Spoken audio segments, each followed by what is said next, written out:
মায়ের খবর নাই, বাবার খবর নাই, অভিভাবকের কোনো খবর নাই, কারো কোনো পেরেশানি নাই। সন্তান সন্তানের মতো নষ্ট হইতেছে, বাবা বাবার মতো রোজগার করতেছে। সন্তান সন্তানের মতো নষ্ট হয়ে যাচ্ছে, মা মার মতো করে প্রতিদিন এক তালে রান্না বান্না করতেছে। মহিলার টেনশন হইল রান্না বান্না, পুরুষের টেনশন হইল উপার্জন। আর ছেলে কোথায়, মেয়ে কোথায়, খায় কোথায়, ঘুমায় কোথায়, দেখে কি, চলে কি, কার সাথে হাঁটে, কার সাথে বসে, কিছুর খবর নেই, কিচ্ছুর খবর। একটাবার তো জিজ্ঞাসা করা উচিত, আব্বা তুমি ব্রাজিলের খেলোয়াড়ের সন্তান নাকি মুসলমানের সন্তান? তুমি আর্জেন্টিনার খেলোয়াড়ের সন্তান নাকি মুসলমানের সন্তান? যদি মুসলমানের সন্তান হয় তাহলে ওই বেঈমানের পোশাক তোমার গায়ে কেন? বুঝেন? ওই বেঈমানের পোশাক তোমার গায়ে কেন? আর বেঈমানের পোশাক গায়ে দিয়া তুমি নিজেকে কি বুঝাইতে চাও? আবু লাহাবের আল্লাহ তাআলা কি বলছিল? তাব্বাত ইয়াদা আবি লাহাবিন ওয়া তাব্বা। এটা আপনারা পারেন না? এটার অর্থ কি? অর্থ হলো আল্লাহ আবু লাহাবকে বলছে, আবু লাহাব তোর দুই হাত ধরে নে, আমার বন্ধুর নাফরমানির কারণে ধ্বংস হয়ে গেল। ইয়াদা মানে দুই হাত, ওয়া তাব্বা, এবং আবু লাহাব তুই নিজেও ধ্বংস হয়ে গেল।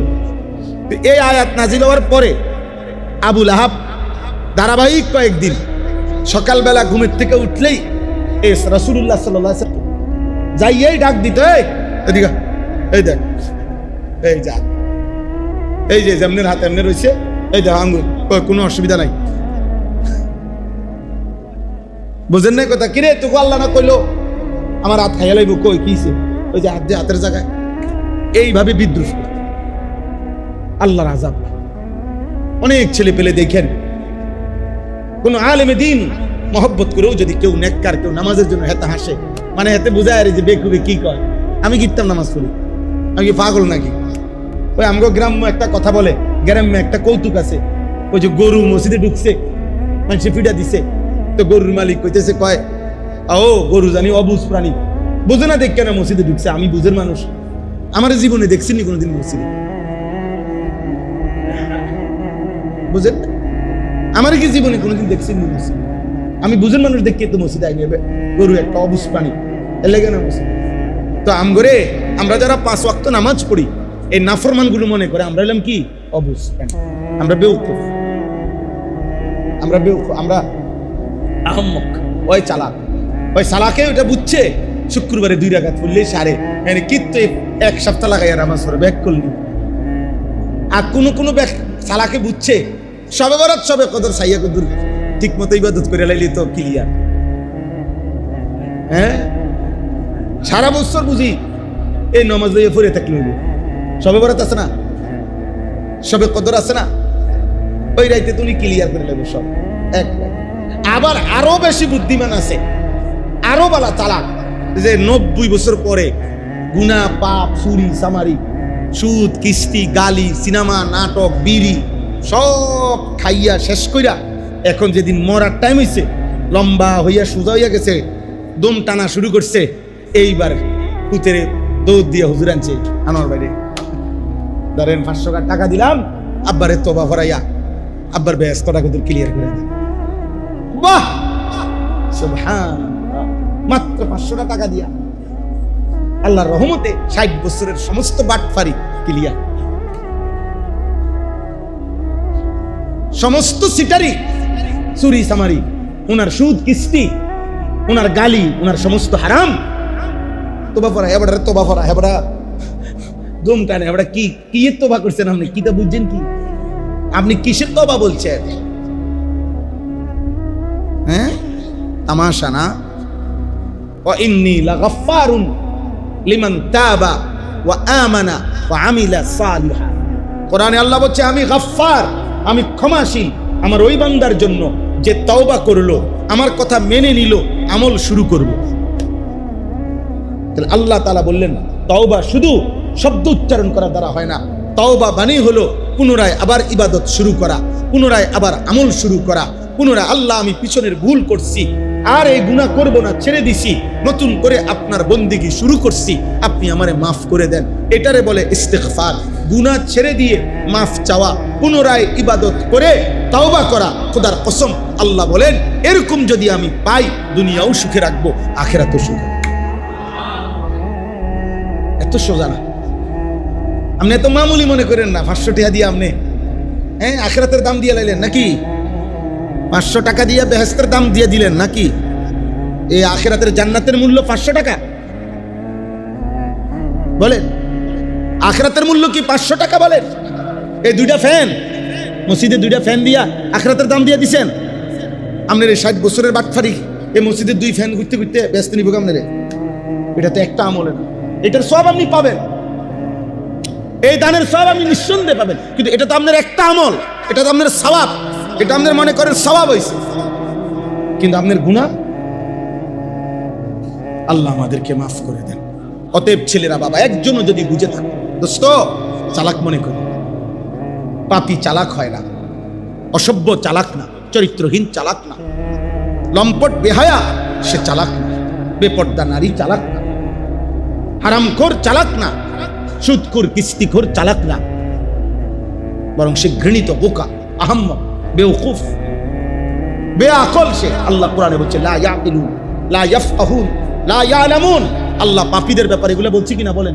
লা ইয়াফকাহুন লা ইয়ালামুন লা ইয়াকিলুন। পাপীর আকল নাই, পাপীর বুঝ নাই, পাপীর জ্ঞান নাই, নাফরমানের পাপ জ্ঞান নাই। আল্লাহ আমাদেরকে হেফাজত করেন। অতএব আল্লাহ তাআলা বলেন আলা ইয়াউমা ইয়াতিহিম লাইসা মাসরুফান আনহুম। হে নবী বন্ধু আপনি বলে দেন শোনো, যেদিন সত্যি সত্যি আল্লাহর আযাব আসবে, হয় দুনিয়ায় নয় আখিরাতে, সেদিন লাইসা মাসরুফান আনহুম, আল্লাহর আযাবকে প্রতিহত করবে এমন কেউ থাকবে মা লাহু মিন দাফি ওয়া হাকা বিহিম মা কানু বিহি ইস্তাহজিউন। আল্লাহ তাআলা বলেন যেই আযাবকে নাফরমান ঠাট্টা করছিল, তুচ্ছ-তাচ্ছিল্য করতেছিল, একদিন সত্যি সত্যি বন্ধু আমি আল্লাহ বলতেছি বলে দেন সেই আযাব তাদেরকে ঘিরে ফেলবে, সেই আগুন তাদেরকে কি করে ফেলবে? ঘিরে ফেলবে। এরপরে আল্লাহ বলেন ওয়ালা ইন আযাকনাল ইনসানা মিন্না রাহমাতান। আল্লাহ তাআলা বলেন শোনো আমার নাফরমান বান্দা কেমন হয়।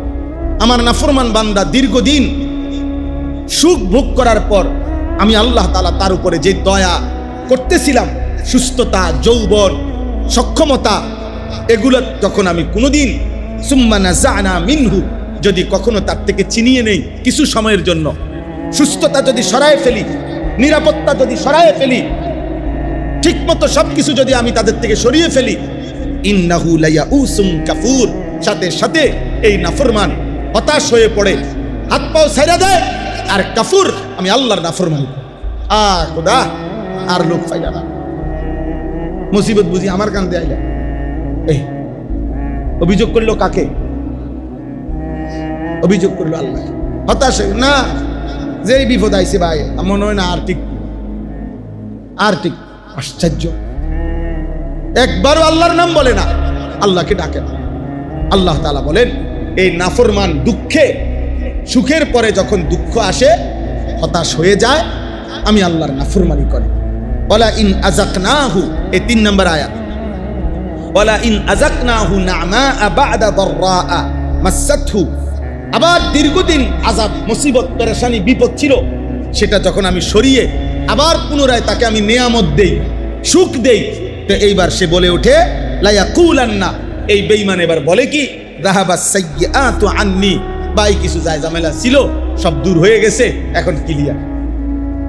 আমি কয়দিন আগে একজন জিজ্ঞাসি, ভাই আমি চিনি উনারে, একটু পেরেশানিতে ছিল, যায় ঝামেলা, মামলা সামলা, হামলা, অনেক ঝামেলায় ছিল। আমি বললাম এই দিন দেখা হয়েছে, আবার বললাম কি অবস্থা এখন? হুজুর মোটামুটি গুছাই নিছে, মিলাই নিছে আর কি, মিলাই নিছে, বুঝেন নাই কথাটা? হ্যাঁ, এখন নতুন যারা তাদের সাথে পুরাতন মিলাই নিছে। ঠিক আছে ভাই এখন আপনি খান, আগে তো আমি খাইছি। হ্যাঁ, বুঝেন নাই হিসাবটা? আগে আমি সামনে ছিলাম, আপনি পিছে আসিলেন, এখন আপনি সামনে থাকেন, আমি পিছে আছি, মিলাই নিছি। আস্তাগফিরুল্লাহ। আহা, আল্লাহ তাআলা বলেন ইন্নাহু লাফারিহুন ফাখুর। নাফরমান আবারও পুনরায় সুখ পাইয়া উল্লাস করে, ফারিহুন, আর ফখুর অহংকার করে, আবার আমাকে ভুলে যায়, মনে পড়ে না আমি আল্লাহ। তাহলে আল্লাহ তাআলা বলেন দুঃখেও বেঈমান আমাকে মনে করে না, সুখেও বেঈমান আমাকে কি করে না। শেষ আয়াত, ইল্লাল্লাযীনা সাবারু ওয়া আমিলুস সালিহাত, তবে আমার যেই সকল বান্দা সকল অবস্থায় সবর করে, সুখে কিংবা দুঃখে, আনন্দ কিংবা বেদনা, সর্বাবস্থায় যারা সবর করে। সবর মূলত অর্থ হলো, আমরা যদিও বুঝি যে সবর শব্দের অর্থ ধৈর্য, আসলে সবরের প্রধান অর্থ হলো আল্লাহর বিধানের উপরে মজবুত থাকা। অর্থাৎ আমার দ্বারা গুনাহও হবে না, আমার দ্বারা আমলও ছুটবে না, এই মজবুতির সাথে টিকে থাকা আল্লাহর হুকুমের উপরে, এটাকে বলা হয় মূলত সবর। ইনকিবাজুন নফস খাউফা ইরতিকাবিল কবিহ, গুনাহ আর পাপে লিপ্ত হওয়ার ভয়ে অন্তরকে সংকুচিত করে রাখা, হায়া বলে এটাকে, সবর বলে এটাকে, হায়া বলে। মজবুত থাকা, মজবুত থাকা। আল্লাহ বলেন এই আমার যেই বান্দা এরকম সবর করে, মজবুত থাকে, যে আমি সুখে কিংবা দুঃখে গুনাহও করব না, ইবাদতও কি ছাড়বো না, আবার ওয়া আমিলুস সালিহাত, নেক আমলগুলো করতে থাকে। আল্লাহ বলেন উলাইকা লাহুম মাগফিরাতুন ওয়া আজরুন কাবীর, আমি আল্লাহ তাআলা তাদের জিন্দেগীর সমস্ত গুনাহ মাফ করে দিব এবং আজরে কবীর, সর্বশ্রেষ্ঠ বিনিময় জান্নাত দিয়ে দেব, জান্নাত দিয়ে দেব। এজন্য আমার ভাই, আমরা মুমিন, আমরা মুসলমান, আমরা ঈমানদার, আমাদের আল্লাহ আছে, আমাদের নবী আছে, আমাদের কোরআন আছে, আমাদের ধর্ম আছে। আমরা বিশ্বাস করি, ইয়াকিন করি, সুখে কিংবা দুঃখে আল্লাহর পক্ষ থেকে। আমি যখন হাসি তাও আল্লাহর পক্ষ থেকে, আমি যখন কাঁদি তাও আল্লাহর পক্ষ থেকে। আমার যখন সুস্থতা তাও আল্লাহর দান, আমার যখন অসুস্থতা তাও কার ইচ্ছা? আল্লাহর ইচ্ছা। আমার লাভ হইতেছে আল্লাহর ইচ্ছা, আমার লস হইতেছে আল্লাহর ইচ্ছা, আল্লাহর ইচ্ছা। হযরত আইয়ুব আলাইহিস সালাম 70 বছর সুখে আল্লাহর ইবাদত করছে, 18 বছর দুঃখে, রোগে, যন্ত্রণায় আল্লাহর ইবাদত করছে। তো 18 বছর পরে যখন সুস্থ হয়েছে, আইয়ুব আলাইহিস সালাম আল্লাহকে জিজ্ঞেস করছে, কিতাবে আছে যে হে মহান আল্লাহ, আয় আল্লাহ আপনি 18 বছর ধরে একটানা আমারে কষ্টে, মুসিবতে, রোগে রাখলেন কেন? এমনি জানতে চাইছে। আল্লাহ তাআলা বলছে, আইয়ুব আমি দেখতে চাইছিলাম সুখের সময় 70 বছর তুমি আমারে যেমন ডাকছো, দুঃখের সময় তুমি আমাকে ডাকো কিনা। আমি সাক্ষী দিচ্ছি আইয়ুব, তুমি সুখেও আমাকে ডাকছো, দুঃখেও আমাকে ডাকছো, কিন্তু তোমার প্রশ্ন দুঃখ আমি তবুও এতদিন দিলাম কেন? তো আল্লাহ তাআলা বলছে, আইয়ুব সুখের সময় 70 বছর তুমি আমারে ডাকছিলা, আমি অভিযোগ নাই আমার তোমার প্রতি, কিন্তু বিশ্বাস করো আইয়ুব, আমার জাতের কসম, আল্লাহ বলছে 70 বছর সুখের সময় আমারে যে তুমি ডাকছো, 18 বছর দুঃখ আর যন্ত্রণার রোগের সময় আমারে যে তুমি ডাকছো, আল্লাহ পাক বলেন আমার জাতের কসম আইয়ুব, দুঃখ আর বেদনা, রোগ আর শোকের সময় আমারে যে ডাকছো, এই ডাকে আমি বড় বেশি। 70 বছরের ডাকের চাইতে অসুস্থতার 18 বছরের ডাকে আমি আল্লাহ মজা পাইছি বেশি, আমি মজা পাইছি বেশি। আমি তোমার সুখের ডাকও শুনছি, দুঃখের ডাকও শুনছি, কিন্তু আমার দুঃখ ভরা, বেদনা ভরা ডাক আমার ভালো লাগছে বেশি। এই জন্য আমি তোমার দুঃখের ডাক শুনতে চাইছি, এই জন্য এত লম্বা তোমারে দুঃখে রাখছি। তাইলে আব্বা আল্লাহ তাআলা বলেন ইল্লাল্লাযীনা আমানু ওয়া আমিলুস সালিহাত, এই একজন ছেলেও যদি বুঝো, একজন ছেলে, ভাইয়া তো তোমাকেই বলছি, আমি আমার কোনো দল নাই, আমি কোনো নির্বাচনে প্রার্থী না, আমি কোনো আস্তে আস্তে মানুষ জমাইতেছি এমন না। অতএব আমাদের স্বপ্ন এটাই, একজন হোক 10 জন হোক, কখনো কোথাও কেউ যদি আল্লাহর দিকে ফিরে, আল্লাহর দয়া, এটাই আমাদের কি স্বার্থ, এটাই আমাদের স্বার্থ। আল্লাহর দিকে কোনো এক বান্দা ফিরবে, আল্লাহকে চিনবে, আল্লাহর ইবাদত করবে, এই সফলতা, এই সফলতা। আল্লাহ আমাদেরকে তৌফিক দান করে। আমাদের সমস্ত মাদ্রাসা, আমাদের মসজিদগুলো, ওলামায়ে কেরাম, তালিবে ইলম, সব কিছু নিয়ে আমাদের ফিকির এটাই। এই যে মাদ্রাসাগুলো কি করে, মাদ্রাসাগুলো আমরা কি বুঝি না কতজন কত বিদ্রুপ করে, আমাগো আয় কম, আমাগো টাকা কম, আমাদের দুনিয়া বিপদ পদবি কম, আমাদের সরকারি মূল্যায়ন কম, আমাদের আর্থিক সমৃদ্ধি কম। এত কথা শোনার পরে আমরা কি বুঝি না? কথা বলেন না। আমরা কি 1 লাখ টাকা সুদে লাগাইলে, 10 লাখ টাকা সুদে লাগাইলে কিছু লাভ হইব? আমরা এটা বুঝি না? এটা না বুঝার আছে কিছু? বলেন না? বাটপারি সিটারি করলে, লোন নিলে, কিস্তি নিলে আমিও বড় ব্যবসা করতে পারবো, এই কথাটা আমি বুঝি না। কথা বলেন না? এটা না বুঝার কি আছে? কিন্তু আখেরাত, আখেরাত মৃত্যুর পরবর্তী জীবন, সেটা কি হবে? এজন্য হৃদয়ে যার আখেরাত, হৃদয়ে যার কবর, হৃদয়ে যার পরকাল, ওইখানে মনে পড়লে না সে থাইমা যায়। আর এটা যে ভুলে যায় তার তো সবই করতে, তার তো আর কিছু পার্থক্য নেই। আমি তো কুমিল্লা ভিক্টোরিয়া কলেজ থেকে মাস্টার্স পাস করছি, সরকারি আলিয়া মাদ্রাসা থেকে টাইটেল পাস করছি, কওমি মাদ্রাসা থেকে দাওরা পাস করছি। তা আমিও তো বুঝি আব্বা এই ব্যবসা কেমনে, টাকা পয়সা কেমনে কামাই করতে হবে। আমি তো কুমিল্লা ক্যান্টনমেন্ট থাকি, তো কুমিল্লা ক্যান্টনমেন্টের মধ্যে একটা বড় মার্কেট, বড় শপিং সেন্টার, একটা কিছু করা, এটা আমি বুঝি আব্বা। না বুঝার কি আছে? যে কোনো হুজুরি তো বুঝেই না। বেচারা আজকে 10 বছর 5 বছর মনে করেন একটা মসজিদে ইমামতি করে 10, 12, 14 হাজার টাকা। বেকুব এই কারণে না, কি মনে করেন বেকুবের কারণে নাকি? সে বুঝে না যে পয়সা রোজগার করার আর কোনো মাধ্যম তার কাছে জানা নাই, এরকম কথা বলেন না কেন? সে পারবে না ব্যবসা করতে। একটা অটো ড্রাইভার যদি মাসে 30,000 টাকা, সিএনজি ড্রাইভার কামাইতে পারে, একটা মারুতিওয়ালা যদি মাসে 1 লাখ টাকা কামাই করতে পারে, এ হুজুর পারতো না, এ বুঝতো না নাকি? এটা তাহলে বুঝবে না, কিন্তু সে বুঝে আমি খাইয়া না খাইয়া আমার আল্লাহর দ্বীনের খেদমত করতে হবে, আল্লাহর বান্দাদেরকে দ্বীন শিখাইতে হবে। কোরআন আমাদের এই যে সাদুল্লাহ, হাফেজ মাওলানা সাদুল্লাহ ভাই আজ কত বছর এই মাদ্রাসায়, আলহামদুলিল্লাহ যথেষ্ট বুদ্ধিমান বিচক্ষণ ছেলে। আমি তো জানি ব্যক্তিগতভাবে, তাকে চিনি। তাইলে এই সমস্ত নওজোয়ান আলেম, এই যে মাওলানা নওজোয়ান, তাই এই সমস্ত নওজোয়ান আলেম উপার্জনের জন্য অন্য কিছু করতে পারবে না। কথা বলেন না আপনারা? তো আল্লাহর দিকে চাইয়া, আখিরাতের দিকে তাকায়া মুসলমানের সন্তানকে দ্বীন শিখানোর জন্য পড়ে আছে। আপনাদের এটা বোঝা উচিত। এই জন্য আপনাদের কাছে অনুরোধ, সব সময় মসজিদ, মাদ্রাসা, দ্বীনি পড়ালেখা যেখানে হয়, কোরআন সুন্নাহর ইলম শিখা হয়, আপনাদের ঈমানের দাবি এটা, আপনারা এর পক্ষে থাকা উচিত। বলেন ইনশাআল্লাহ, বলেন ইনশাআল্লাহ। আমরা স্পষ্ট কিতাবে বলছি, মান আযযামাহুম আযযামাল্লাহু তাআলা ওয়া রাসূলা, আযযামাল্লাহ ওয়া রাসূলা, ওয়া মান আহানাহুম আহানাল্লাহ ওয়া রাসূলা। যে ব্যক্তি কোনো আলেমে দ্বীনকে সম্মান করে, সে আল্লাহ এবং রাসূলকে সম্মান করে। যে ব্যক্তি কোনো আলেমে দ্বীনকে অপমান করে, সে আল্লাহ এবং রাসূলকে অপমান করে। কোরআনুল কারীমের মধ্যে আল্লাহ তাআলা বলছেন, প্রত্যেক নেককার ঈমানদার আল্লাহর প্রিয় বান্দা যারা জীবনভর ঈমান, আমল, ইবাদতের উপরে ছিল, মৃত্যুর পূর্বেই আল্লাহর কুদরতে আল্লাহ পাকের একদল ফেরেশতা মালাকুল মউত আজরাইল আসার আগেই ওই ব্যক্তির কাছে চলে আসবে, এসে বলবে যে হে আল্লাহর বান্দা, দুনিয়ায় তুমি পরিবার, বাচ্চা কাচ্চা যারা রেখে যাচ্ছ, এদের ব্যাপারে তুমি কোনো চিন্তা করবা না।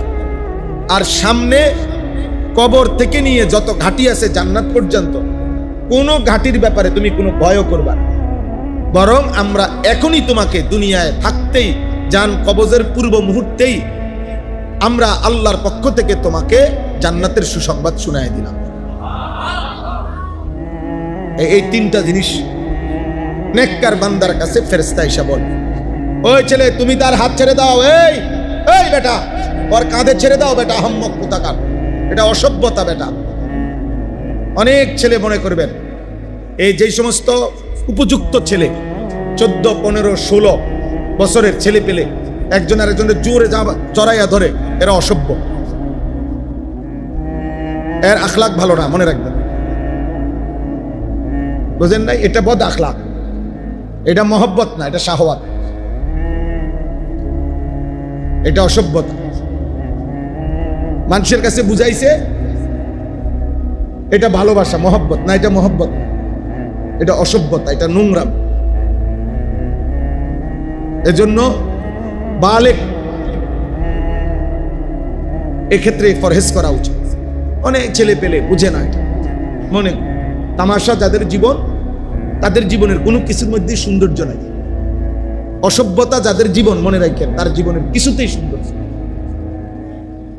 কোনো কিছুতে। গুনাহ যার জিন্দেগি, তার জীবনের কোনো কিছুর মধ্যে সৌন্দর্যতা নেই। পাপ যার জীবন, পাপীর জীবনের কোনো কিছুই সুন্দর না। কোনো কিছু। এবং পাপীর সবচেয়ে বড় লানত হলো পাপীকে কোনো একক অবস্থার উপরে স্থির থাকতে দেয় না ইবলিস। কারণ সে তাকে সারাক্ষণ ঘুরায়, এক এক সময় এক এক রং, এক এক সময় এক এক ঢং, এক এক ঢং। আল্লাহ এবং তার রাসূল থেকে বিচ্ছিন্ন মানে সে কেন্দ্র থেকে বিচ্ছিন্ন। সে কেন্দ্র থেকে যখন কেউ বিচ্ছিন্ন হয়ে যায়, এবার আর তার কোনো স্থিরতা হয় না। আমরা যখন সিদ্ধান্ত নিলাম আমি রাসূলুল্লাহ সাল্লাল্লাহু আলাইহি ওয়াসাল্লামের সুন্নাত মোতাবেক চুল, চেহারা, দাড়ি, কাপড়, পোশাক পরব, এবার গোটা পৃথিবী 800 কোটি মানুষও যদি ভিন্ন ভিন্ন মডেলের পোশাক পরে, কাপড় পরে, সাজে গুজে, আমার কিছু আসে যায় না।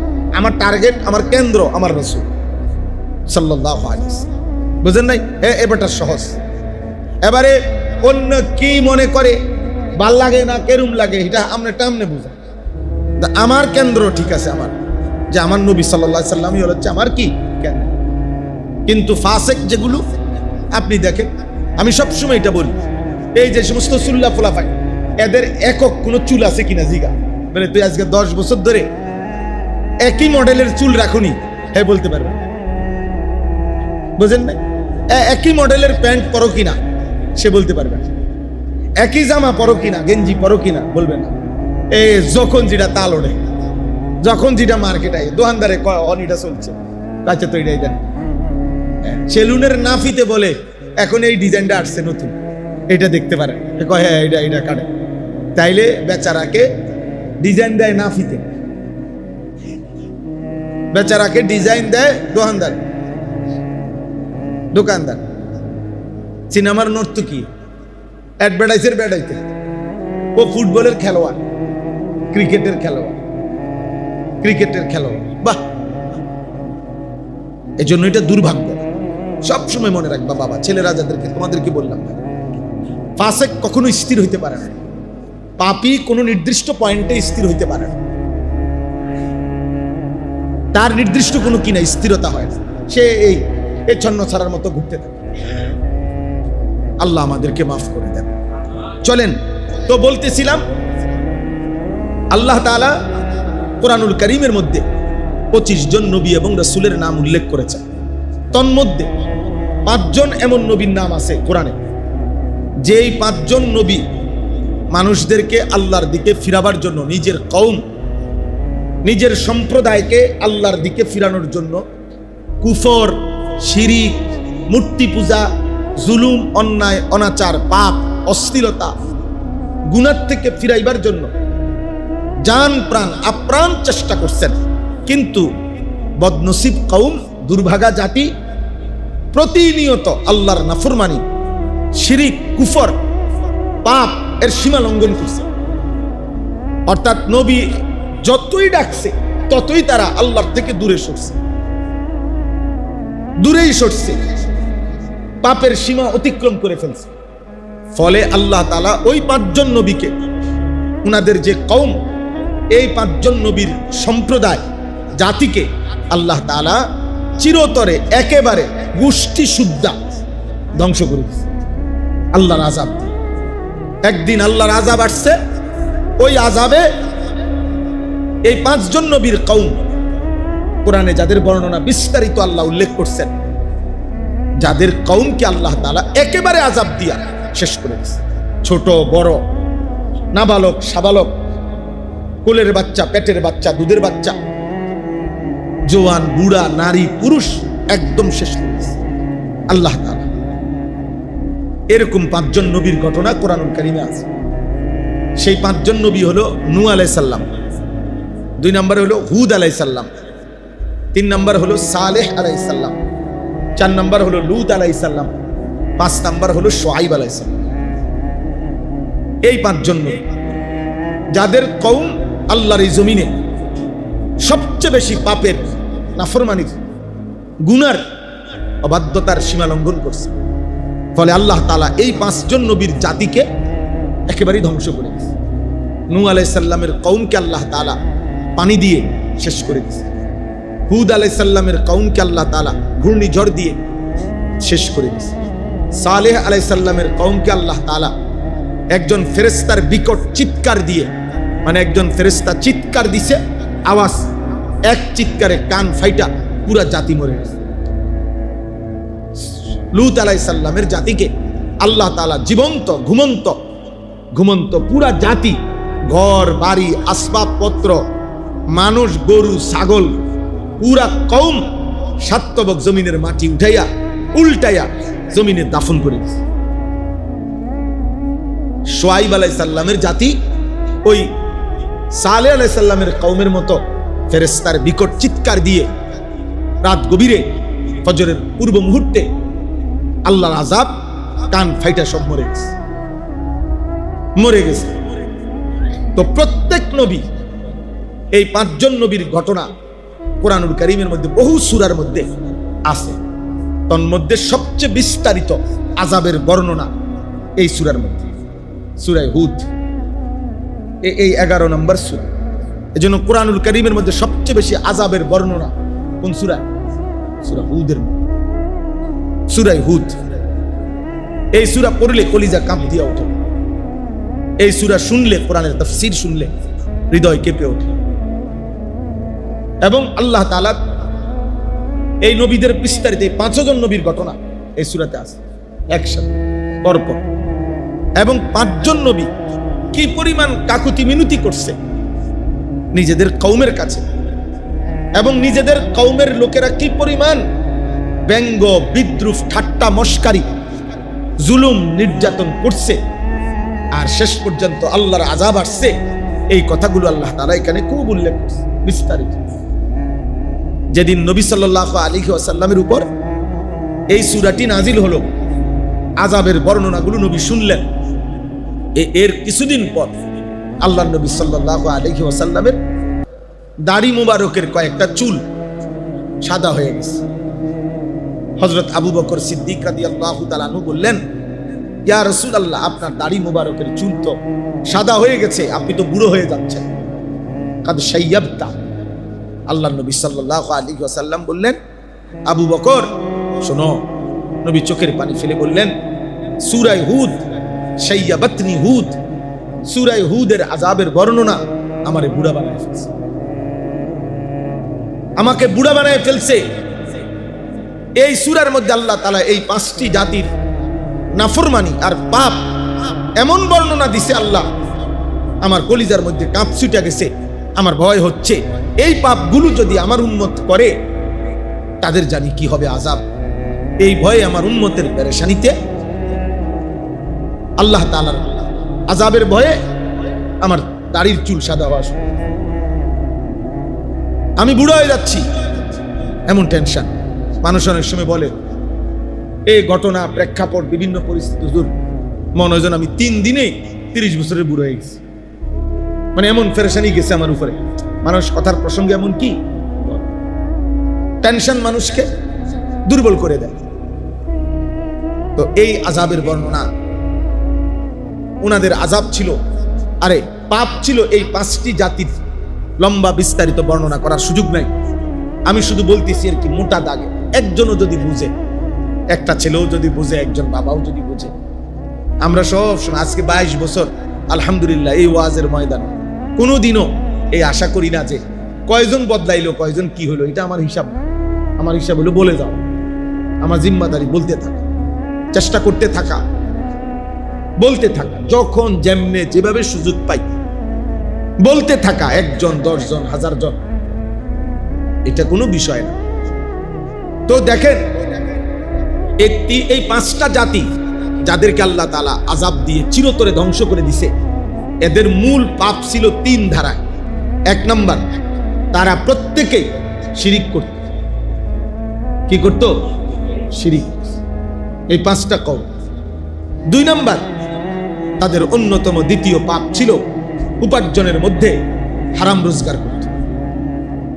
3 নাম্বার, তাদের লজ্জাস্থানের চাহিদা পূরণের ক্ষেত্রে হারাম করত, হারাম ভাবে লজ্জাস্থানের চাহিদা পূরণ করত, হারাম ভাবে উপার্জন করত, আর কি করত? এই 3টা পাপ এতটাই জঘন্য যে প্রতিবারই যখন করছে সীমা লঙ্ঘন, আল্লাহ তাআলা আযাব দিয়ে শেষ করেছে। আজকে এই জন্য প্রতিনিয়ত আমি সারা দিন রাত, আমি আজকে ফজরের পরও বয়ান করছি কুমিল্লা ইউনিভার্সিটির ছাত্রদের কাছে, কুমিল্লা কোটবাড়ি, বাদ ফজর 2 ঘন্টার মতো, 2.5 ঘন্টার মতো বয়ান করছি। ফজর ক্যাম্পেইনের আমাদের কাজ করছে, ফজরের নামাজের জন্য মুসল্লি বাড়াবার চেষ্টা। ফিকির একটাই, এই যে আমাদের ছেলেগুলোরে কোনো না কোনো ভাবে কাউরে বুঝানো যে আব্বা তুমি যা করতেছো লজ্জাস্থানের চাহিদার জন্য, এই নারী, ছবি, অশ্লীলতা, অসভ্যতা, বেহায়াপনা, হারাম প্রেম, হারাম আড্ডা, ছেলে ছেলে অপকর্ম, ছেলে মেয়ে অপকর্ম, নিজের হাত নিজের লজ্জাস্থানে অপকর্ম, রাতভর উলঙ্গ ছবি দেখা, দিনভর নর্তকী দেখা, মানে এই সবটা বিষয় তার একটাই, তার লজ্জাস্থানের হারাম চাহিদা কি পূরণ, তার হারাম যৌন চাহিদা পূরণ। আহা, এই জানোয়ার তো ধীরে ধীরে, এই নিকৃষ্ট হাইওয়ান তো মানুষ থেকে জানোয়ারে রূপান্তরিত হচ্ছে, আর একদিন তো তার দুনিয়া আখেরাত ধ্বংস হয়ে যাবে, একদিন তো ধ্বংস হয়ে যাবে তার দুনিয়া আখেরাত।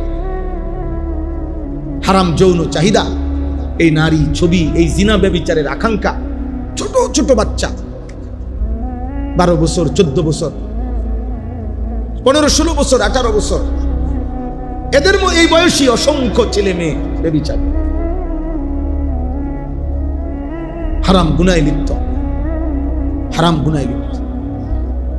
নাহলে এত কম বয়সী, আপনি বলেন এত কম বয়সী ছেলে মোবাইলের জন্য এরকম পাগল কেন? একটাই কারণ, নারী। অপরিপক্ক বয়স, কোনো চাকরি না এটার মধ্যে, উপার্জনের কিছু না, তার কোনো ব্যবসা না, তার কোনো পড়ালেখার কাজ না, কিন্তু এমনিতে শুধু সারাক্ষণ মোবাইল ব্যবহার করতে পাগল যত ছেলে যত মেয়ে, একটাই কারণ, তার লজ্জাস্থানের চাহিদা। আপনি পরীক্ষা করে দেখেন, খোঁজ নিয়ে দেখেন, একটা সপ্তাহ পরীক্ষামূলক, আপনি 1 সপ্তাহ শুধু পরীক্ষামূলক, তাইলে সমস্ত নারীর ছবি বড় মোবাইল থেকে ডিলিট করে দেওয়া হোক, যেই কোনোভাবে ডিকলে, যে কোনো অপশনে গেলেই নারীর কোনো কি আসে না, ছবি আসে না, এরকম 1 সপ্তাহ থাকুক, দেখবেন আপনি 1 সপ্তাহের মাথায় দেখবেন লক্ষ লক্ষ বড় মোবাইল রাস্তাঘাটে পড়ে রয়েছে, অথবা কেউ এগুলা দিয়া বাঙ্গারি মালের কাছে চালাইতেছে, কাম নাই তো এটা দিয়া, অসভ্যতাই নাই তো, এটা দরকার কি? একে ছেলে পেলের দিকে তাকাইয়া দেখেন, চোখ ভিতরে ঢুকে গেছে, ছোট মানুষ, অল্প বয়স্ক, কিন্তু চাপা চেহারা, চেহারার দিকে তাকাইলে মায়া হয় যে গুনাহ করতে করতে, আল্লাহর নাফরমানি করতে করতে চোখ ভিতরে চলে গেছে। এই অবস্থা, এই হালাত, একটাই কারণ, গুনাহ। মায়ের খবর নাই, বাবার খবর নাই, অভিভাবকের কোনো খবর নাই, কারো কোনো পেরেশানি নাই, সন্তান সন্তানের মতো নষ্ট হইতেছে, বাবা বাবার মতো রোজগার করতেছে, সন্তান সন্তানের মতো নষ্ট হয়ে যাচ্ছে, মা মার মতো করে প্রতিদিন এক তালে রান্না বান্না করতেছে। মহিলার টেনশন হইল রান্না বান্না, পুরুষের টেনশন হইল উপার্জন।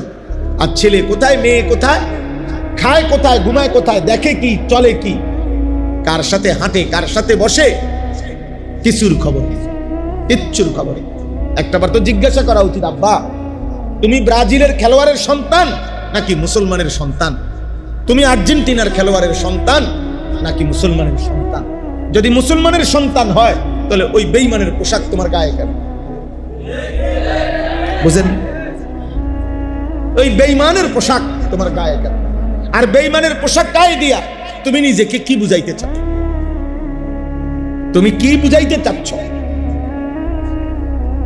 বলেন? কারো কোনো মাথা, আমরা কিছু হুজুররা, মসজিদের ইমামরা, মাহফিলের কিছু বক্তা, ওয়াইজ, ওলামায়ে কেরাম আপনা করে চিল্লাইতেছে দিনের পর দিন, আর ওনারা বাকিরা মনে করতেছে এই সমস্ত পাগল হুজুর, এগুলা হুদা চিল্লা, এগুলা শুধু শুধু চিল্লা, আর উনি খুশি ওনার সন্তান উপার্জন করে। অথচ 12, 14 বছর, 16, 18 বছরের ছেলে নষ্ট হতে হতে, চরিত্রহীন হতে হতে জীবনটা শেষ করে দিচ্ছে।